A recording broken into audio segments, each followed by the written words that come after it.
everyone. Welcome to the workshop on crisis housing for adolescents and youth. My name is Kovia, and I will be moderating the presentation today. Our speakers are Dr. Roberto Sassi and Aaron Backer.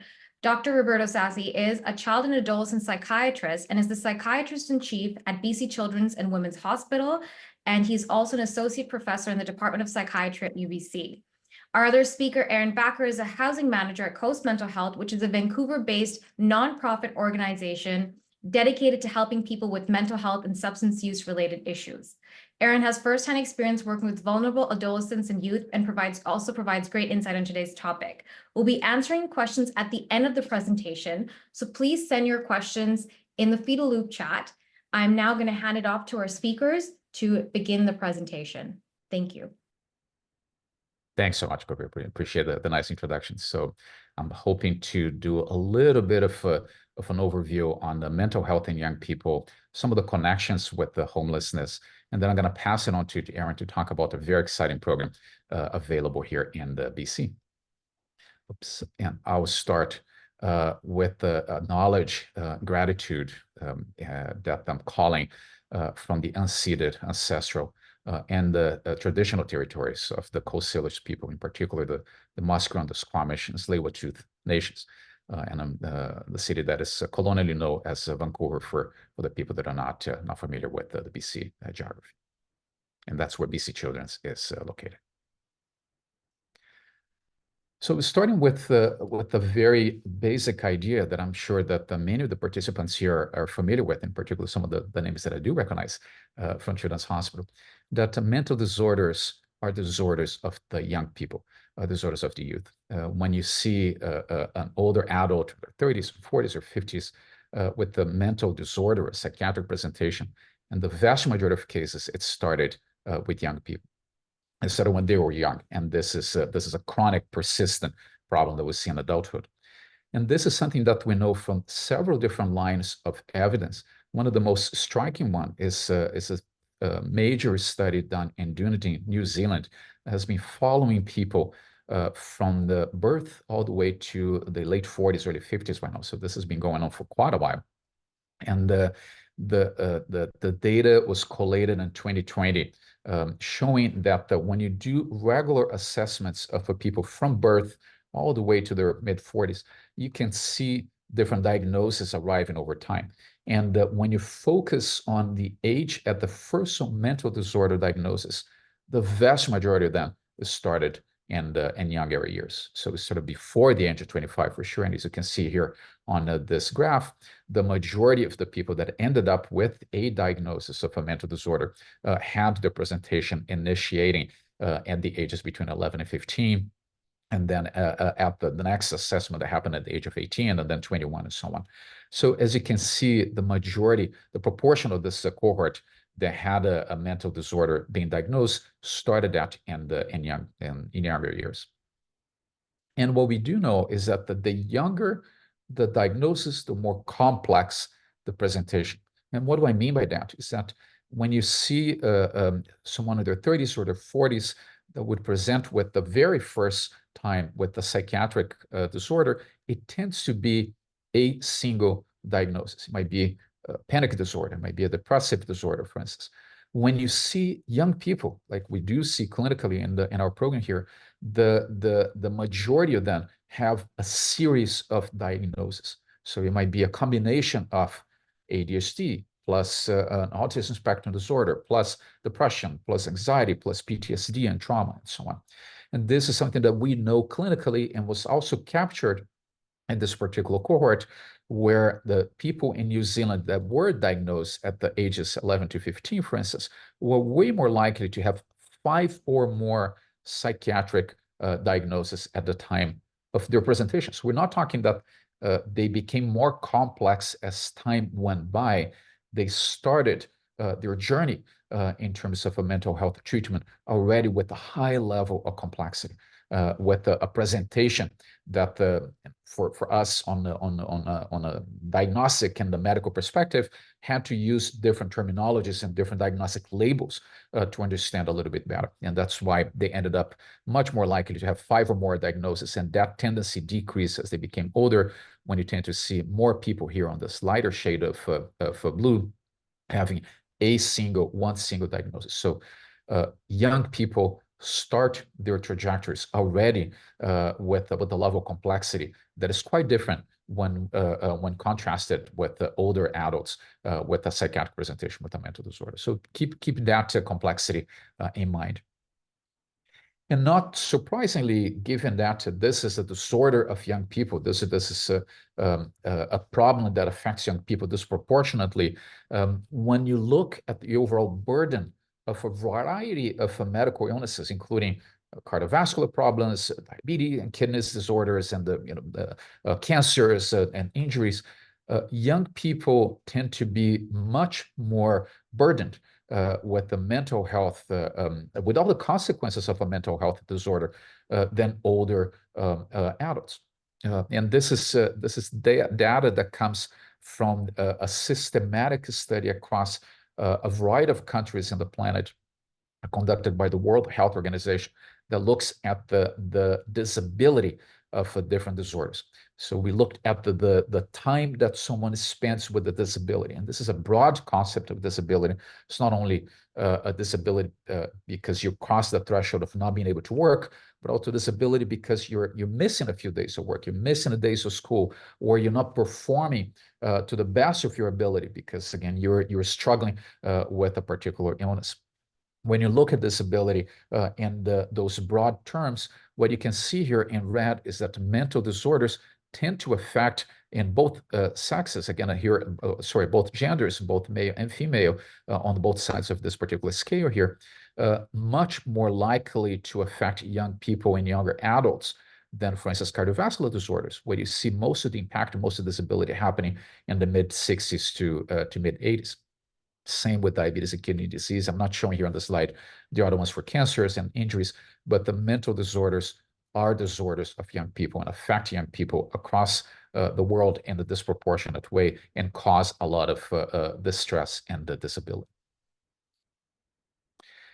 And you would hope that by knowing this, we will focus all the resources that we have to support young people and prevent this level of disability to become more problematic and to prevent long-term suffering, long-term mortality and morbidity. And unfortunately, this is not the case yet. And as a consequence of that, we see that the mental health disorders, including substance use, are overrepresented in terms of the mortality of young people as well. So in BC, as you might have heard on the keynote presentation earlier this morning, the unregulated drug toxicity is the #1 cause of death among youth in BC, has become the #1 cause of death among young BC as of last year.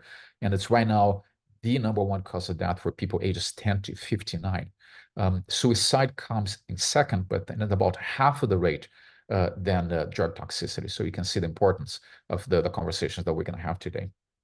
What we know as well, that about 20% of Canadian youth, and by youth, I'm meaning people all the way to the age of 24, and about 20% of them in a series of different studies will experience some kind of a mental illness, including substance use. But only about 20% of them will receive timely evidence-based treatment. So clearly we're failing here. There are a lot of young people and young adults struggling with the psychiatric presentations or substance use presentations that are not receiving the appropriate level of treatment that they deserve. We know that there's unequal distribution of mental health resources across the country, where certain areas or certain provinces are better supported in terms of different kinds of mental health resources, and other areas and other provinces are struggling to meet the demands, unfortunately. And we know, since our conversation here is going to be about mental disorders and homelessness, that there are certain risk factors that are common for both things, common for both the development of mental disorders and substance use, as well as involvement with the homelessness and precarious housing. And those include things such as trauma, history of abuse, adverse childhood experiences, family psychosocial stressors, including sometimes the involvement with child protection services, all of those issues are risk factors for both the development down the road of mental disorders and the homelessness as well. So we do know, and we have known for many years, that there is a bidirectional relationship between homelessness and mental health and substance use for youth. And what do I mean by bidirectional relationship is that both mental health disorders and substance use at a particular time point are going to increase the chances in the future and another time point for someone to experience homelessness, and vice versa. Someone who is experiencing homelessness might be at an increased risk at the time point B to have a worsening presentation in terms of their mental health. So we know, for instance, from multiple cohorts, a variety of studies in different countries, that an untreated mental disorder presentation leads to a risk of unstable housing. Why? We know that, for instance, untreated depression, untreated trauma, untreated bipolar disorder, schizophrenia, substance use might lead young people to not be able to stay in school for the time that they need. They might end up with a lower educational achievement. They might end up having more difficulties with the vocational training, end up being unemployed or underemployed. People that are struggling with the mental disorders might be more likely to be less caring for themselves and engage in poor self-care. They may be more likely to engage in risky behaviors, including substance use or engaging in impulsive sexual activity, and that increases the likelihood of them becoming victims of violence, of abuse, and so on. And that increases the risk for trauma, which in itself will lead to downstream consequences, both in terms of mental disorders and homelessness. There's increased risk for legal involvement that is also part of an untreated mental disorder, and involvement with the child protection services, sometimes due to the untreated mental health issue of the young person themselves, or an untreated mental health disorder for the caregivers, for the parents and caregivers and the family members, which might lead to an inability to care for the particular child and lead to the involvement of child protection services, which sometimes might have unfortunate consequences that might increase the risk for abuse, trauma, and the homelessness down the road. So again, mental health disorders first, leading to homelessness later. And the opposite is true as well, as I mentioned earlier, where people that are experiencing homelessness are at a risk for an exacerbating mental illness. There are many reasons for that. One of them is the challenges in accessing and engaging in mental health treatment. And in particular, for instance, for young people who are experiencing homelessness, they might be understandably quite hesitant to go to services that provide mental health support if they're going to be at a higher risk of being victimized in those places. If those are places, for instance, where they're going to be exposed to much older adults that are also requiring care, and some of those adults might be acting in a predatory manner to young people and lead to abuse and trauma and so on. So again, this is one of the reasons. Some services, for instance, do not accept people that do not have a fixed address. And this is a horrifying thing, but it's true, where it puts young people in a situation of homelessness at an even higher risk and higher barriers to access mental health care that they need. There's high levels of distress, hopelessness that we do see in young people experiencing homelessness. As I mentioned, there's a higher risk and as well as high severity of substance use for people that are surrounded by environments of an increased substance use, and a much higher risk of vulnerability to violence, victimization, and trauma, which in itself would make any kind of a mental health presentation much harder to treat and increase the risks that young person is going to be facing. So when there's unfortunately not a lot of data out there and young people experiencing homelessness that will help us map the extent of the comorbid psychiatric presentations and mental health presentations, substance use happening right now. There are a few studies that were done and across the country in surveys of young people experiencing homelessness and their own descriptions, their own reports of mental health presentations. And I'm going to present that. Some of the data is relatively old, one study from 2016, another from 2020. But just to give you a little bit of a sense how frequent those comorbidities are, is that when you ask young people who are experiencing homelessness, how is their mental health at a particular moment in time, over 85% of them would describe that they're going through a mental health crisis at the time that they are going through homelessness as well. So this is an impressive and heartbreaking number in terms of the comorbidity there with the mental health disorders. 42% of them had at least one previous suicide attempt, which is in orders of magnitude higher than any other high-risk population that you can imagine. So this is, again, an astounding number of suffering. 35% of young people experiencing homelessness had at least one previous drug overdose requiring hospitalization. Again, this is not BC data. This is data from surveys across the country, but it represents the population of young people that are experiencing homelessness, and it's not too different than the ones that we see here in our province. We know that certain groups at even higher risk of presenting with mental health issues and the suicide when you experience homelessness, in particular, young people who are queer, LGBTQ, and are on the gender spectrum, and young women as well, young females, are at a higher risk of experiencing mental health issues, including suicide, that is higher than other young people experiencing homelessness. We know that the indigenous youth, unfortunately, become homeless at a younger age than non-indigenous youth, and also have higher rates of suicide attempts, which again shows clearly the impact of centuries of colonization and intergenerational trauma.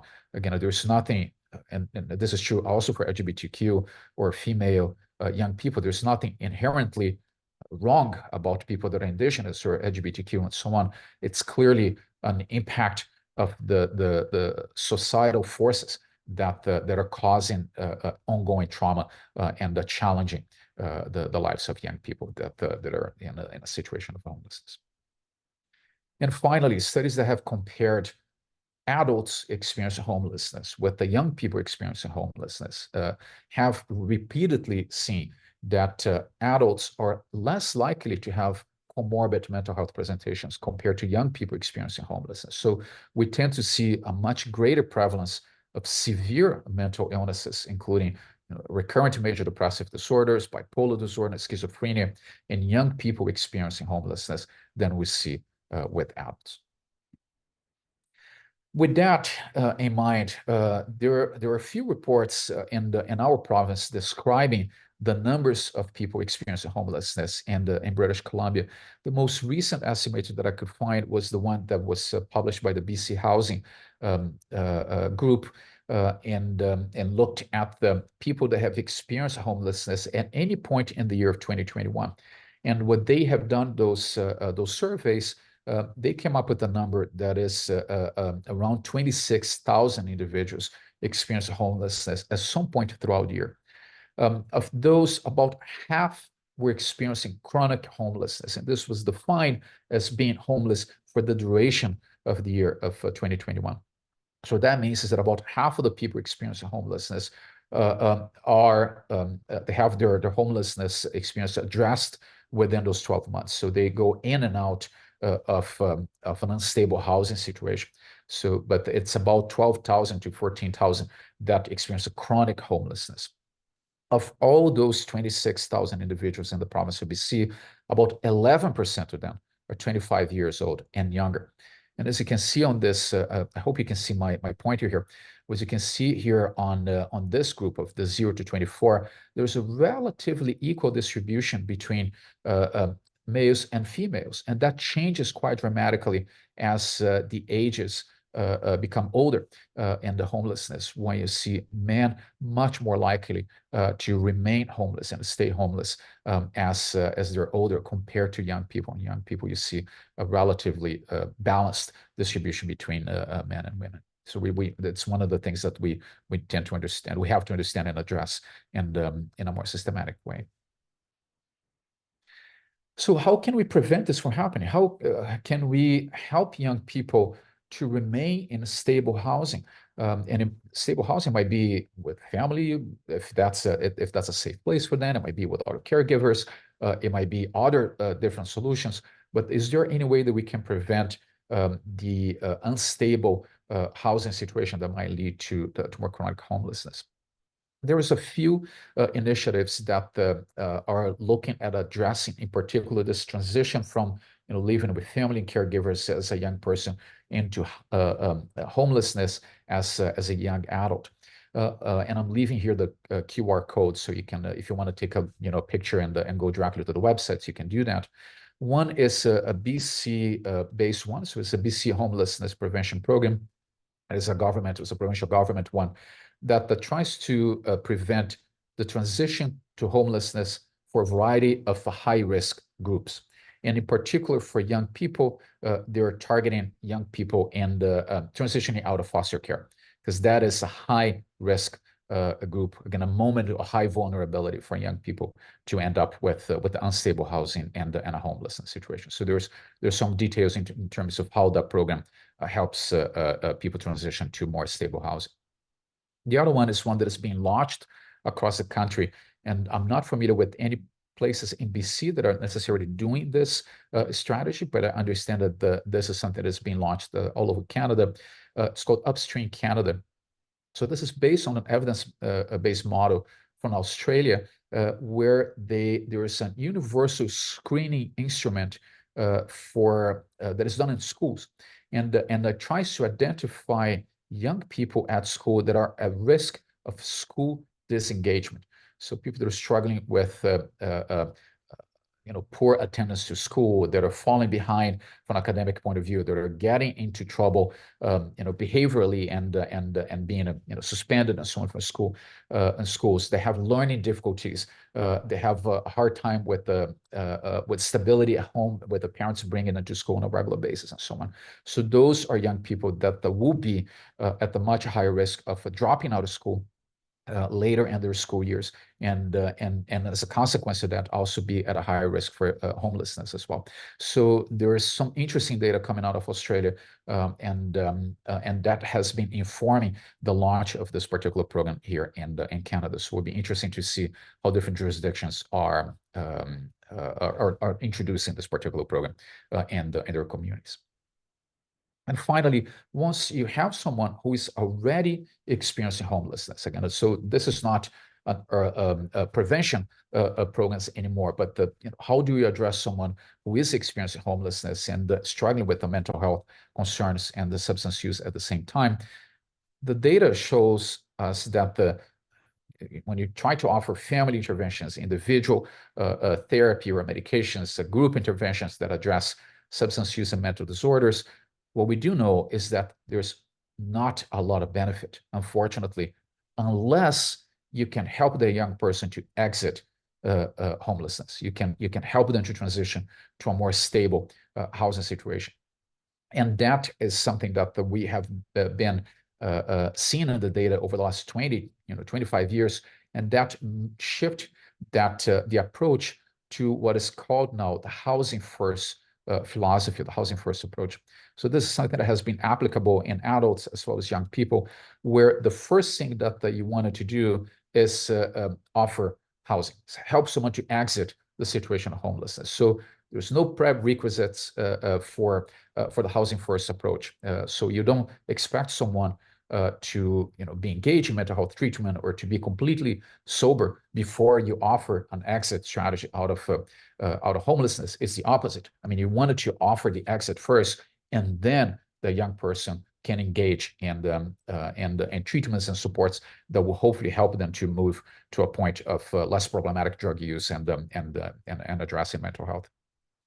We know that this approach is not only feels morally right, to get someone out of a situation of homelessness, but also increases the protection safety net that we can put around young people. So reduces the risk of victimization, increases the sense of autonomy that people can have on their own lives, and engages young people in mental health and substance use treatment. I know that we should not only think in terms of numbers, but this is something that we have to propose to politicians and so on in terms of a cost analysis, that this is tremendously economically beneficial in the long run. It might feel costly when you're trying to implement this in the first round, but this saves dollars and all sorts of different kinds of services that you have to provide for young people as they transition in terms of adult years and continue to struggle with homelessness, mental health, and substance use difficulties. And most young people might not need necessarily a permanent housing at the moment that they end up experience homelessness as a young person.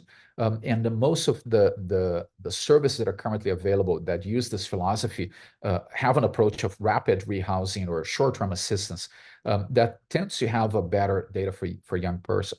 And it's interesting that most of the studies, there's not a lot of studies in Canada, but most of the studies that I could find showed that young people need a more structured housing and treatment interventions than older adults would do, where the housing does not need to be attached to a more elaborate and multidisciplinary program that would address the substance use and mental health. So with that in mind, I'll pass on to Erin right now, because you're going to hear about an approach that looks exactly at this multidisciplinary and structured program to address young people. So passing on to you. I'm going to stop sharing here my slides right now. Fantastic. Thank you, Roberto. I will start sharing my slides. Take it from here.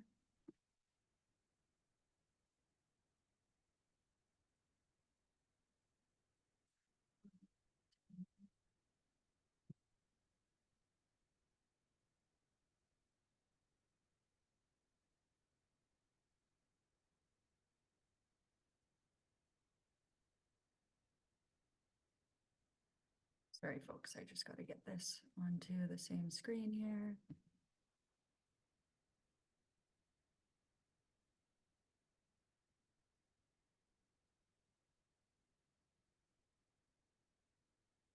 Classic Zoom issues. You would think we would have it all figured out by now.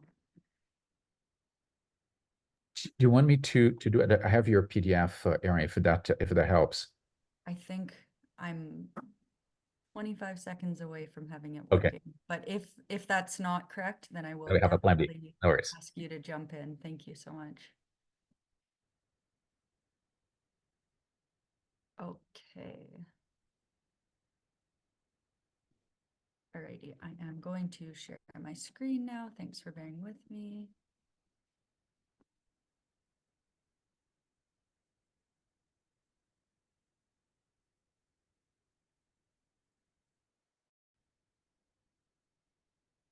Just frozen for a second here. Sorry, folks.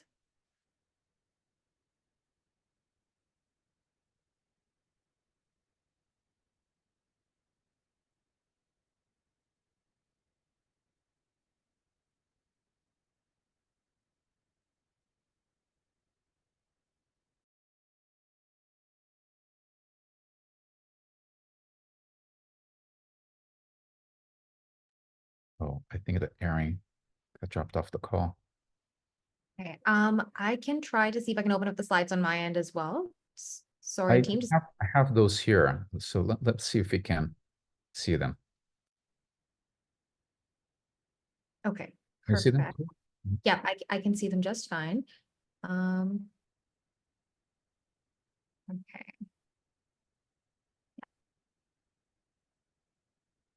Right, I think she'll just probably join in a moment or so.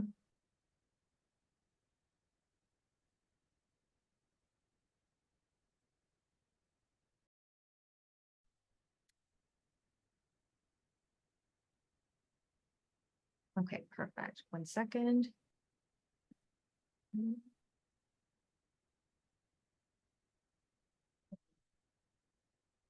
I am back.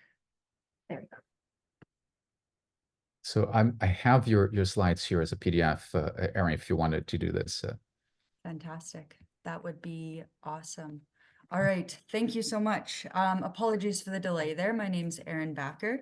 As was mentioned, I am the program manager for a local housing program here in Vancouver for young people. So first and foremost, I just want to acknowledge I'm zooming in from the unceded traditional territories of the Musqueam, Squamish, and Tsleil-Waututh peoples. And yes, Roberto, if you don't mind scrolling down. So today I'm going to talk a little bit about Renfrew House. So we are a housing program. We're located in East Vancouver, and we've been open and operating since about 2014. We operate in, we're run by Coast Mental Health and operate in collaboration with Foundry Vancouver Granville Youth Clinic. The home is intentionally located outside of the downtown core. This, from my understanding, was a very intentional choice just to give the young people living at Renfrew House some space from the people, places, and influences that many of them have been surrounded by, both living downtown as well as just growing up in urban areas. Go ahead to the next slide, Roberto. Thank you. So Renfrew House, as you can see here, this is one of our common spaces. It's a multi-purpose space and an area where all sorts of different fun happens. So in terms of the house, we are an 8-bed resource, and we are short-term, as Roberto was mentioning earlier. We are as many of the housing programs for younger folks, we are a transitional program. Generally, when the program is a good fit for someone, they end up living at Renfrew House for approximately 6 to 18 months, and that's really a reflection of being able to find them a safe next spot for them to go. So one of the pieces of Renfrew House is that we are an abstinence-based program. This piece here is provides an opportunity for youth to try something a little different. So for many of the youth, this is sort of their first period of not using substances as their main coping strategy, and provides an opportunity for some sober, fun times. And healing. So our sites were funded to have staff on site. We have 2 youth workers 24 hours a day, and they're available for a wide variety of different supports that we'll talk about in a few more slides. So in terms of operations and administrations, the home itself, which is located in East Vancouver, is owned by BC Housing, and the funding for our program is through Providence Healthcare. And then, as previously mentioned, we're run by Coast Mental Health, so my employer, as well as the youth workers who are on site.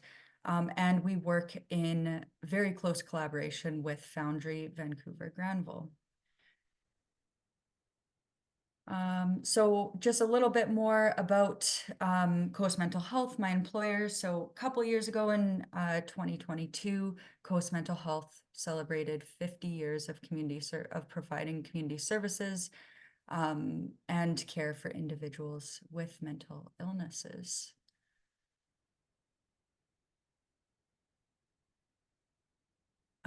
So just a little bit more about Coast Mental Health Services. There are a wide variety of services. There's 3 main pillars. So we have our support services that include the clubhouse and the resource center, both which act as a hub for folks to connect and spend time together, doing a wide variety of different meaningful activities to support wellness and everything in between. We have our employment and education services, and this is where we have that specific young adults program that is run, I believe, out of the clubhouse in East Vancouver, and they provide all sorts of different services for young people, including just a drop-in center where they can hang out and spend time together, do different activities. There's a really cool culinary program that runs out of another coast site in downtown Vancouver, and they provide job readiness as well as hands-on experience in a kitchen, learning how to cook. and having some of that work experience. And then notably this year, the Young Adults Program ran their first annual career fair. So it sounds like that was a success and will be continuing annually, which is fantastic. And then last but definitely not least, Coast Mental Health provides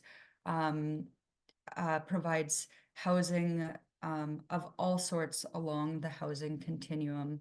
And that goes everything from temporary modular housing found out in Maple Ridge to supportive housing programs to enhanced housing programs, and then the 18 licensed care facilities and community homes that are located all over. Okay, so Renfrew House is one of those 18 licensed community homes. And what sets us apart from some of the other community homes within Coast Mental Health is that we are youth specific. So the youth living at Renfrew House are 19 to 24 years old. In addition to that, we are I believe the only community home that's funded by Providence Healthcare. We are an abstinence-based program, and I think this speaks largely to having a different funder, as well as a really close connection with the intensive case management team that provides referrals to Renfrew House. And it really provides us with just the robust supports and structure to sustain a program that's abstinence-based and keeping the youth engaged and in a good space. And so, as I mentioned, all of our referrals do come from Vancouver Foundry Granville, and we work in very close collaboration with them, which includes multiple days a week. We have on-site support from their clinical team in-house.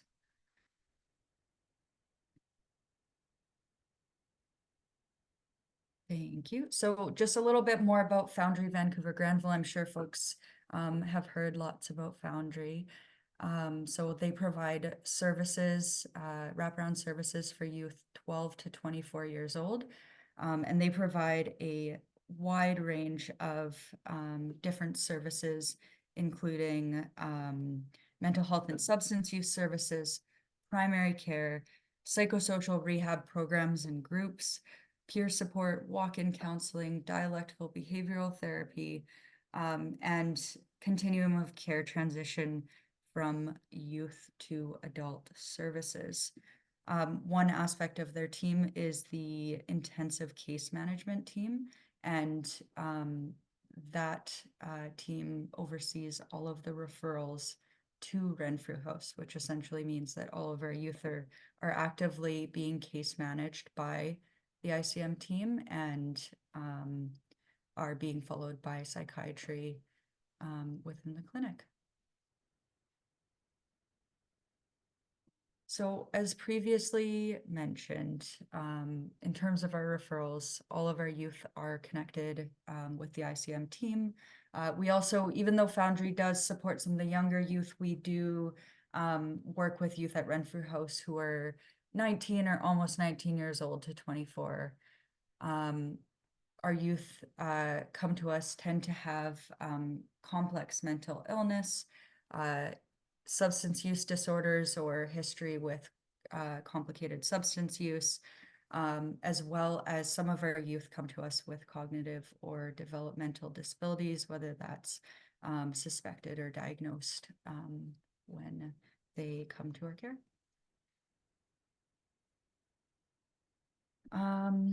So again, just sort of linking back to what you were speaking on, Roberto, many of the youth who are coming to us have experienced long periods or even short periods of homelessness. They may have experienced inadequate or unsafe housing. Many of the young people who come to us have had at least some interactions with child protection agencies as young people. Adverse childhood experiences, lots of trauma, intergenerational trauma. And many of the young people have either faced multiple hospitalizations or are coming to us following one of their first hospitalizations for suspected or confirmed psychotic disorder. Many of our youth have experienced chronic suicidality, self-harm, had at least one or multiple overdoses. In particular as well, the youth that come to us are interested in giving something a little bit different a shot. So some of the youth have been using substances for many years by the point they come to us, and they're at a point in their life where they're feeling like they want to try something a little bit different and see what life may have in store without substances, and see if that's a good fit for them, or what their preference is there.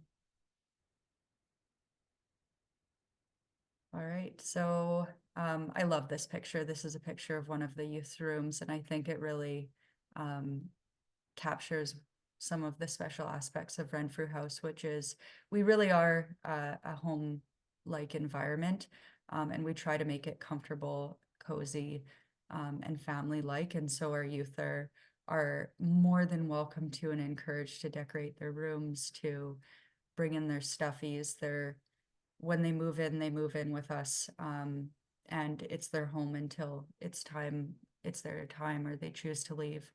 Yeah, so as I mentioned earlier, there's 2 youth workers who are on site 24/7. They provide a massive range of different supports and services on site. That is everything from emotional, day-to-day support, crisis support, consistent, constant life skills development, whether that be reminders to brush your teeth in the morning, to being involved in grocery shopping, meal planning, prepping meals, sitting down for a home-cooked meal at dinner time or at one of our community lunches, as well as building healthy habits. That can look anything like just little things like having or encouraging the youth to go to bed at the same time every night and wake up at the same time-ish in the morning. We know how youth are, and so sometimes that waking up at the same time can be challenging every morning, but we definitely try to, within reason, support them with that. We do have our Wi-Fi turns off at midnight, except for a few weeks ago we had it was incredible to see the difference. Our Wi-Fi somehow changed time zones, and so it was turning off 4 hours late and then not turning on until 12 p.m. the next day. And so it was just incredible to see how hard it was getting these young people out of bed, because all of them had figured out that the Wi-Fi was on till 4 a.m. and all of them, you bet, were staying up till that time. So it was quite a laugh when we figured out what was going on, and we're able to resolve that. We're back in line now. You can go on to the next slide, please. Thank you. So other supports on site, we do run a full medication program. Staff are trained to safely administer and handle all the medication for the youth. The only odd one out there is if youth are on daily oat, we do just work closely with a pharmacy to have that delivered and administered by the pharmacy on site every day. One of the amazing pieces of Renfrew House is that we do have a vehicle, and so this van is provides the opportunity for transportation as well as accompaniment to all sorts of different appointments. We've had staff drop off and then pick up a youth from spending Thanksgiving with their family who they're just reconnecting with, or taking them to the IA office, or going to PO appointments, anything, you name it. And then the staff do an amazing job of providing daily groups, activities, and all sorts of ways to engage the young people, as well as supporting them with their self-identified goals. So there is a lot of goal setting which we'll get to in a couple slides that we do here. But the staff are there day to day to support the youth with really working through those goals and making sure they're getting done. In addition to all of that, the youth, with our vehicle, we're able to go on different leisure and recreation outings. That's everything from attending different cultural events in the community to driving out to Cultus Lake water slides in the summer, which is always a hit. The staff also run AM check-ins, which are just a brief check-in on the day, what's happening, what do you have planned, sitting down as a group, engaging in different wellness activities, and then going on daily walks, making music, cooking, doing art, going to the movies, you name it. So the photo that we have here on this slide is our makeshift studio, which is one of the staff members that we have is actually a music producer on the side. And so he's been able to bring that into work. And it's funny, if we were to zoom out on this photo, this is actually also set up inside the gym in our house. So we have you know, a little bit of something for everyone. And we really try to tailor the different options available to the youth who are in the house currently and what their interests are.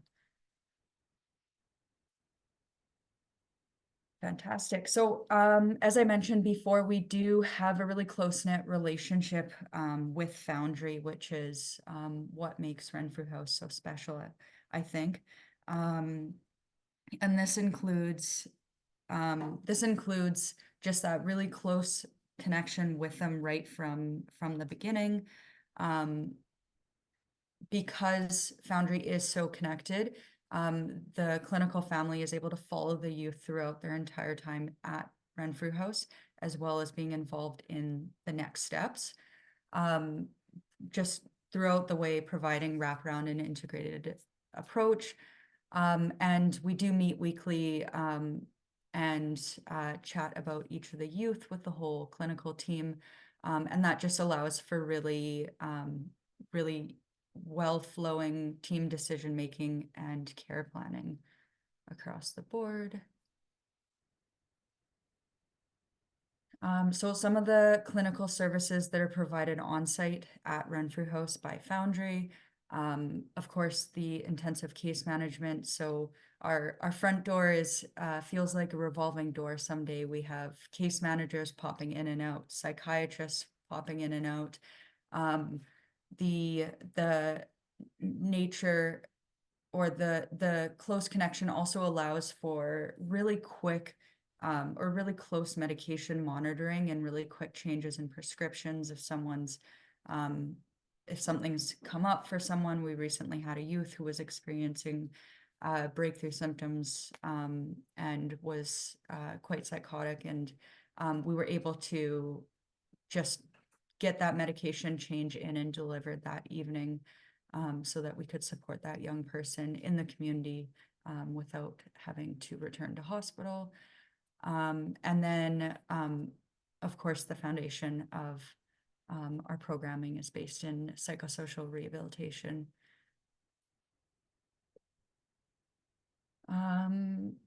So what do the services on the ground actually look like? So the rehab team is on site 4 days a week. This includes a occupational therapist being on site twice a week, as well as rehab assistants several days a week, and a peer support worker who's with us twice a week. And they provide different groups, wellness, and as well as individual supports and one-on-one work.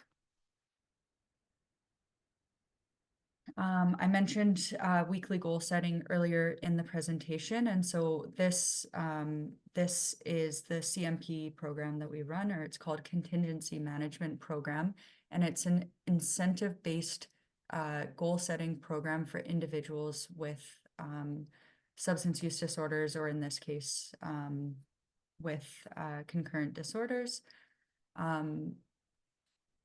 In addition to that piece, we also have our occupational therapist runs a wellness program once a week And prior to that, she sort of rotates between the two programs. So also runs a communication and social skills program called Talking Heads. And then they also provide support with symptom management, vocation and education support, life skills development, and much more. And back to our fantastic OT who is on site with us. She also provides or completes individual assessments and care plans, and really works on the housing continuity and transition planning. So as we previously mentioned, Renfrew House is generally youth are with us about 6 to 18 months when things are a really good fit. And so what that looks like is sort of starting as soon as possible to connect with the youth and sort of assess where they're at, what their needs are, what their needs may be in 6 months from now, and getting every possible housing application in. Just the nature of the housing crisis, keeping every option open is always in everyone's best interest. And then last but not least, just a bit of a breakdown of our schedule at the house. And so this kind of gives folks an idea. We do try to keep the youth engaged and connected with what's happening around the house, and we see that that can be really supportive in terms of keeping it a safe place for everyone.